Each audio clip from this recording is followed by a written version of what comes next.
Hey, good morning, everybody. It's Hammer. Today is Wednesday, November 19th, 2025. I, of course, am Hammer, founder of Originator Success, Grab and Go Social, and Rate Sensei, all wonderful different products that you can use to go ahead and help mortgage originators, mortgage brokers to get more business online from Google and AI search, social media. We also have an awesome CRM Lite package to keep you in touch with your past clients and things like that. So check us out at originatorssuccess.com, grabandgosocial.com, or ratesensei.com. Remember, you can join me live each and every weekday morning, 9:30 a.m. Eastern time. So glad to have so many of you here. So many familiar faces. Thank you all for joining me. I appreciate you. If you're watching on the replay, don't worry, I love you too. But just show me some love back. Give me hashtag replay in the comments. Let me know that you were here. And again, the best way to join the show is to join live. And if you want a text reminder to do that, you can sign up on our text reminder list at hmmr.io/reminder, or use this cool QR code over here. You can even take a screenshot of it with your phone, and then you hold your finger on it on your photos, and it'll come up with a menu, and that'll work. So go check that out for sure and for shizzle. I am still out here in San Diego, kind of. I was told that I am 7 minutes from Tijuana and 20 minutes from actual San Diego, the city downtown. This is Coronado over here, by the way, the island Coronado. But I was told that this is like the bottom section. So Ron Siegel might know kind of what I'm talking about. Mike said, dress like you're home. Dude, it is colder here than it is at my house. I spoke to my wife. It was 50 something degrees at my house. It was 48 here this morning. My neck is cold. That's why I keep rolling this guy up here it's chilly out here on the deck, y'all. But it is beautiful. What a view. I mean, like, come on, how do I complain about this, right? I go from the mountains to the seas. What a great, just amazing country I live in. I love that. I love this country, the opportunities that I have. For those of you who don't know, I'm here with Founders Board. That's my mastermind group, getting some great stuff, which will help us to better serve y'all. Got to tell you, starting to warm up to the AI thing when it's done right. So I'll give you some news on that. But good morning, Michael Scott, Love, Mallory Fodiatis, Randy Tico, giddy up, sir. Great to have you. Mike Brown, Vicky McSweeney, Rob Stewart, Amy Blauser, Deb Dickinson. Amy, saw you on the calendar with Austin. Thank you for being so patient. He's here with me. So that's why it's off for a while. But Deb Dickinson, Harry Dennis, Angela, great to have you here. Mike, that was your question. Yasmin, good to see you. Aldrina, Carolina Small, Amber Moser, good morning. Debbie, Ron, great to have you guys here. Ron says today is National Carbonated Beverage with Alcohol Day. They actually make an entire day on that. Like White Claw, I have to lobby somebody. Carbonated beverage with caffeine day. That's even worse. Actually, I don't like the caffeine carbonated beverages. They're not my gig, not my thing. Debbie, good morning from Northwest Arkansas. Appreciate you there. Ron said, did you say you're on Coronado Island? I am not on Coronado Island, Ron. But here, if we actually take a look, don't worry, everybody, I'll get to the real stuff in a minute. But across from me here, this is the bottom end of Coronado Island. The bridge would be all the way up there on the other side of that we can't see around the corner for the hotel there. And I think that's Miramar over there, with the little jutting outlet there. The camera doesn't pick it up as well, but yeah. But this is Coronado. The guy that grew up down here told me it's got a name, even though it shows up on my map as Coronado. It's actually, he said it was called something different. So, good morning, Allison Foy. Angela will be with you too. That's awesome. So, all right, my friends, let's go ahead and get started. I've got a surprise for you today. Are you ready for this? All right, I got the iPad loaded, so I can now come over and I can say, here's a recap, and we're going to bring up the screen, and I can show you what I can see. I know that doesn't mean much to you guys, but this means that I can actually see what's going on when I'm showing you everything here, and I could actually adjust this. It'll take me a second but on the pity pad here, I could move this over, and we could. Does it move more than that? That's as small as it'll go on the iPad. So anyway, I'm gonna pop my head off the screen though, so we'll go full thing. But I can see what I'm doing and saying and talking about while I show you guys. So let me refresh this so we can actually get there. All right. So, quick recap. Here's what happened yesterday. Um, Come on, get the notification out of the way. Oh, you guys don't see the notification. Only I do. There we go. Okay. So, what happened yesterday? Mortgage backed securities were right about here or at 10 a.m. That's when generally when pricing comes out. That was right around, what was that number? That was right around 100.80 ish, right? And then there was a bit of a dip through the day. Now, all of this is due to stocks. This is almost all the movements that we're seeing right now are due to stocks. So when stocks are moving up, stocks are moving down.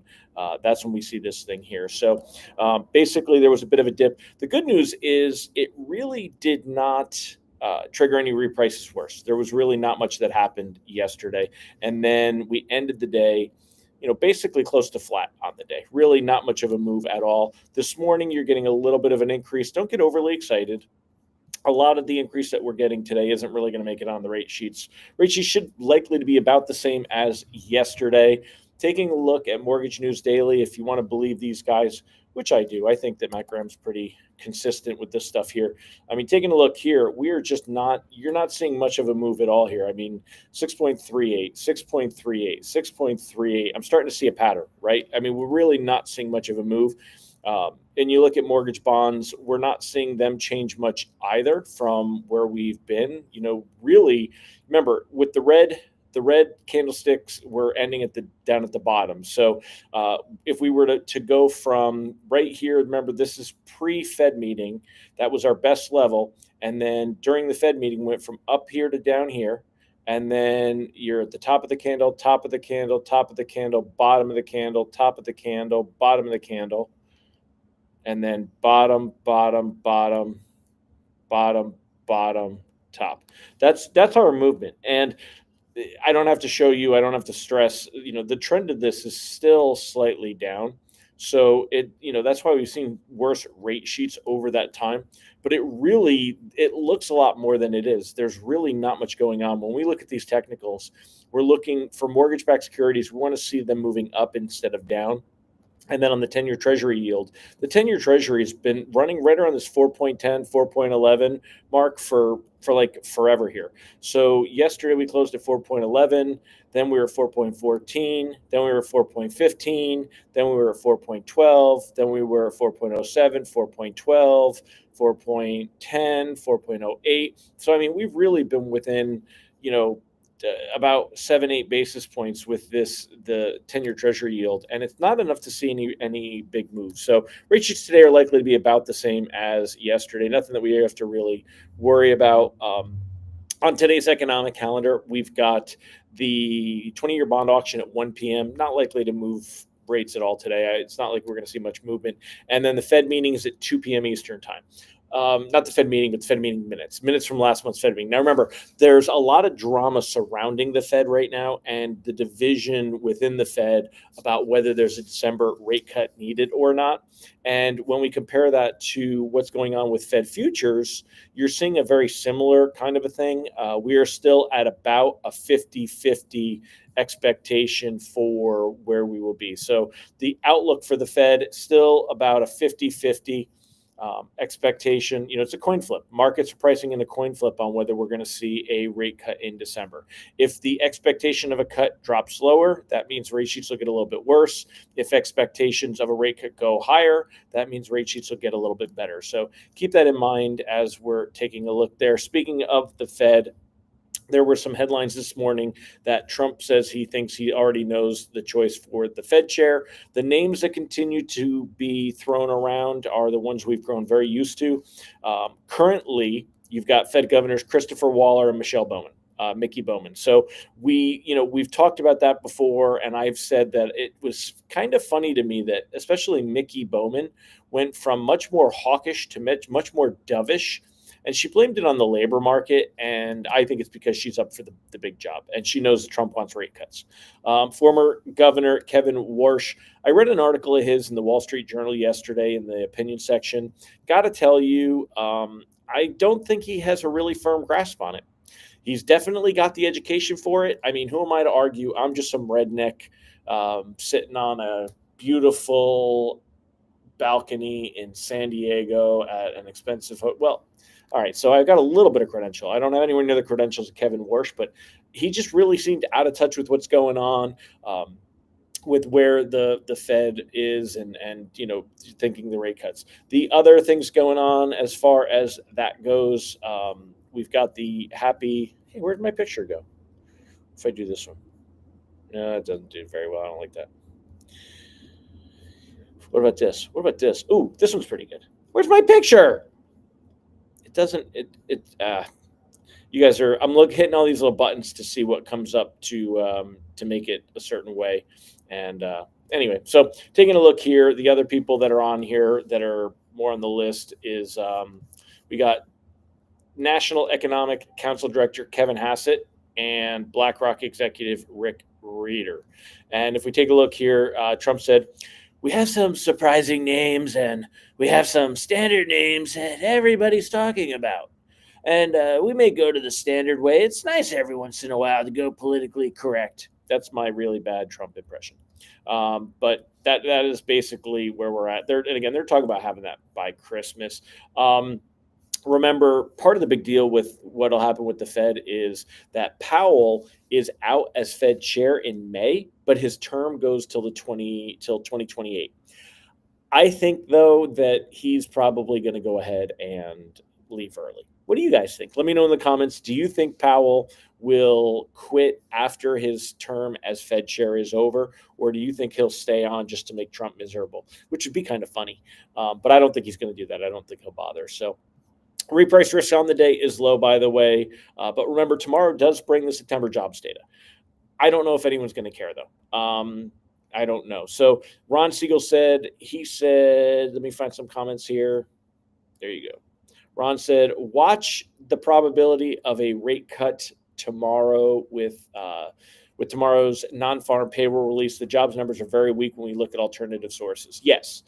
I'm curious, though, because now we're looking at September data, and it's November.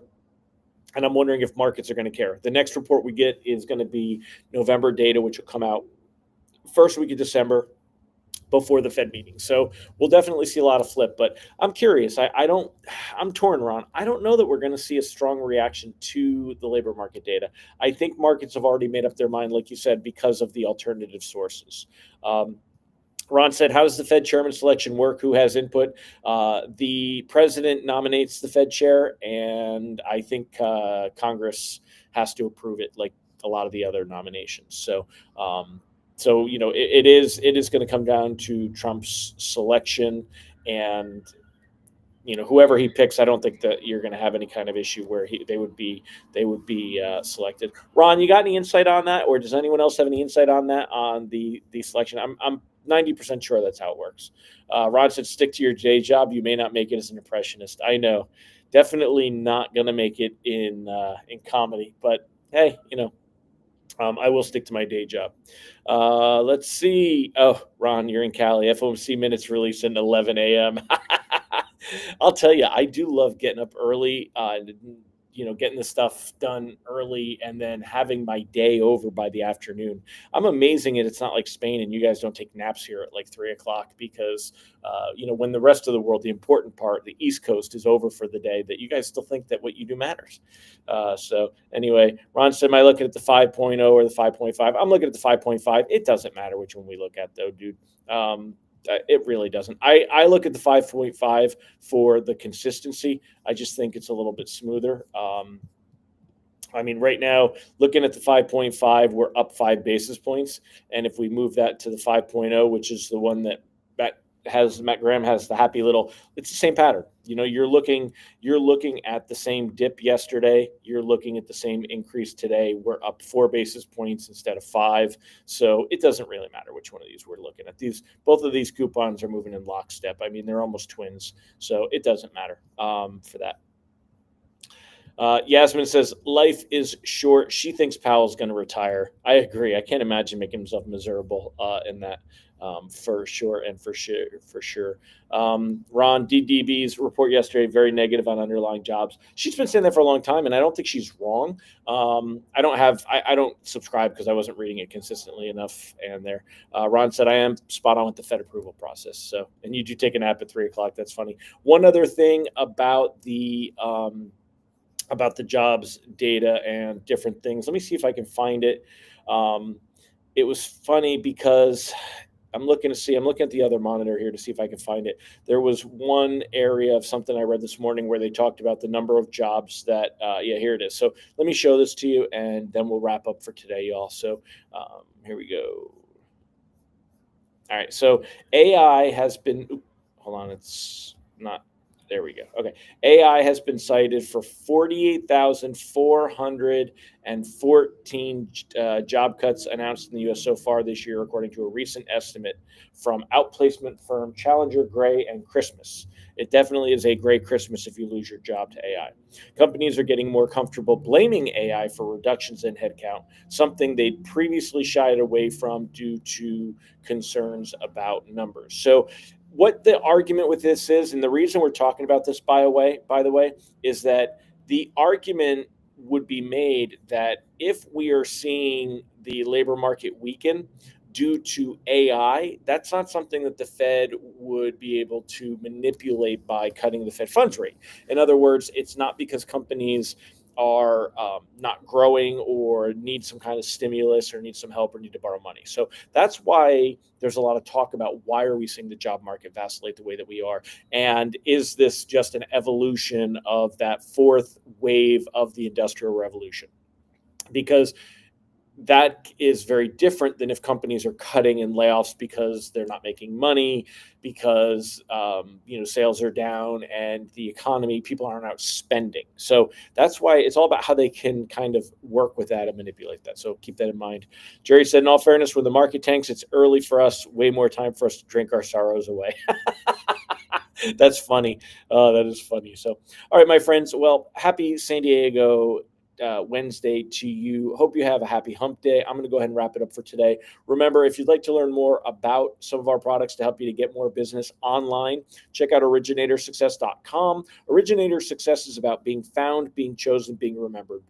It's a turnkey solution where we focus on building your online presence, your online brand, helping you be found on Google and AI search. We provide you with a website that actually converts into conversations and loans, because getting those eyeballs to talk to you is critical. And then we want to keep you in front of everybody. We help you generate reviews. We've got some awesome CRM Lite tools with our Agent Power Tips, our weekly rate forecast, different touch points and emails that we have that go out to keep you in front and getting business. So go check out originatorssuccess.com. Sign up for a demo. You can get it in for about $300 a month, and there's no contracts, no setup fees. I know that 3 years ago people were like, 300, I'll take two. Now you're like, 300, do I really need it? This is a product that does pay for itself.